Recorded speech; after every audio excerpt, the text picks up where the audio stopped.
美国财政部长斯科特·贝森特最近在接受采访时谈到了一个让他至今感到后悔的历史时刻。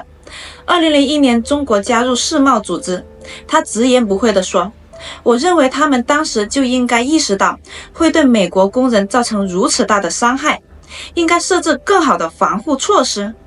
贝森特用了一个很形象的比喻，这是没有护栏的资本主义，结果就是沿海精英赚得盆满钵满，而美国中部地区被彻底掏空，过得挣扎不已。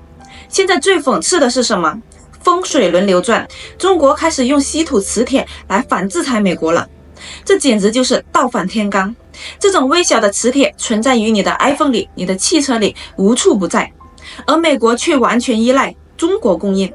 贝森特自己都承认，我们依赖他们供应这个产品，这有多可怕。他把责任直接归咎于历届政府，就像特朗普最近接受采访时说的那样，现在中美之间已经重新开启了贸易战模式，现在基本等同于一切贸易停止。贝森特刚从伦敦飞回来，专门为了谈判解除稀土出口限制，美国也开始反击，禁运飞机引擎零件，让中国飞机停飞，审查留学生签证等等。这场贸易战会怎么收场？贝森特还透露了哪些关键信息？让我们来看这位美国财长的完整表态。But it's pro-business, but with an eye on working Americans. And that's what we really lost. When China came into the WTO, there's something called the China shock. And working Americans were just left on the side of the road. The Democrats took them for granted. The Republicans didn't think that they could get them. And I think, back to your question on wages for working Americans, they're doing fantastic under President Trump. You talked about the China shock. Do you think back in, I think 2001, when we allowed China to join the WTO and it has special advantages, do you think that people should have realized that it was going to be so damaging to American workers? I think they should have realized that there should have been better guardrails. So I think, I'm trying to think who it was. Oh, it was actually Larry Fink, the head of BlackRock, said that we had capitalism without guardrails. Right. And I spoke to him the other day and I said, what a great phrase. And I think that the U.S. economy got more and more financialized. The coastal elites were doing great. And then the middle of the country just got hollowed out. And the Democrats have this strategy called compensate the loser, right? Which is just more benefits, more welfare. We welfare. We don't care what's happened to your community. And, I'm sure you've seen the same surveys that I have that say that, would you be willing to pay a little more if your community was back to the way it was? And this gets mocked by what I would call the orthodox, hardcore free market right, and by Democrats as being this nostalgic concept. We have 9% of the workforce is in manufacturing, and it's a fact that we get much stronger wage growth for the workers in manufacturing jobs than the service economy. So, sorry, the steel plant, the auto plant, the ball bearing plant has closed. Have at it at McDonald's. The new posture, I guess, towards China now with Donald Trump. You just recently flew to London to have some pretty willing trade negotiations with the Chinese. And I think this was just over the sort of retaliatory measures that China had slapped on America. For instance, magnets and some rare earths they had put a ban on, and then we'd slapped some payback to them. And so did you manage to sort that out? And do you think that we're going to get to a point that Donald Trump has said he wants, where China opens up to America? Well, on the whether they'll open up, we'll see. So if we go back, on April 2nd, President Trump and the economic team gave out reciprocal tariffs for the world. And I think China's was maybe at 34% or something. And it was, if you want to come negotiate, you can negotiate, but do not escalate.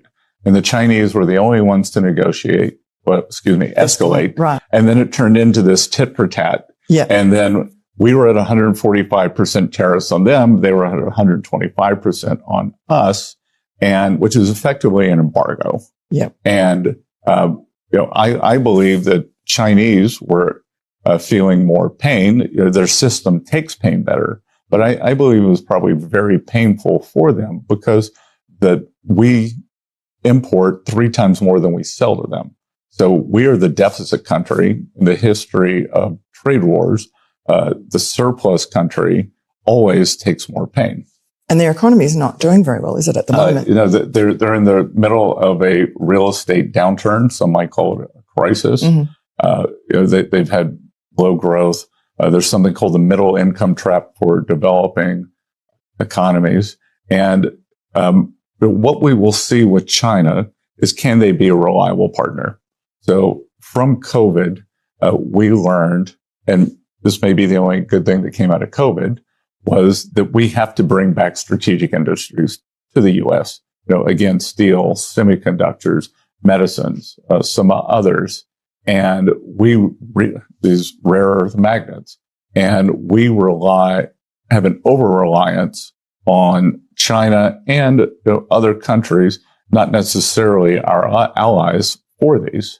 And we're bringing that back home. So I would call that a strategic decoupling. The idea of a generalized decoupling and the 2 largest economies not trading with each other is not a great thought. So the ball's in China's court. We are definitely doing a strategic decoupling for important industries. We would like for them to open up and they buy more U.S. goods and services, allow us market access, because it's crazy. China's tariffs are only about 5%. Right. It's just the non-tariff barriers that are really tough. We gave them full access to our market. We have so many things on the shelves here that are Chinese products. So, look, if they are in the mood to help rebalance trade with us, then we can do it together. And then if not, it's going to be choppy. So what's your prediction then? How do you think it's going to go now? What's the next stage? So we had a meeting in Geneva, May 11th and 12th, to bring down, basically end the embargo, 145%, 125% tariffs. We each brought them down 115. So we're at 30 that were put on this year, plus another 20 from President Trump's first term. So we're at 50. They're at 10. That's fine. But what the Chinese had also done, in April, they put on a series of non-tariff trade barriers, what they call countermeasures. And one of them was putting these rare earth magnets, which are these it's this crazy little product that's in everything. Yes. It's in your iPhone. It's in your car. But how scary that we're reliant on them for it. Well, I blame the past administrations for letting this happen. Mm. And one thing that we're determined, the national security team, which I'm on, the national economic team that I'm on, we will not leave in 2028 without having solved many of these problems, all of these problems. We are not going to be held hostage or over a barrel. And we'll go from there. We'll go from there. The meeting in London was to establish. We were trying to take off the export controls. So the magnets were not flowing as promised in Geneva. Right. Unclear how much was just a glitch in the Chinese system, which is a slow command and control system. In the meantime, we had put some countermeasures on them. Some of them got publicity. We had embargoed aircraft engines, engine parts. grounded a few of their planes. I think grounded a few of their planes. We were reviewing the visa status of Chinese students.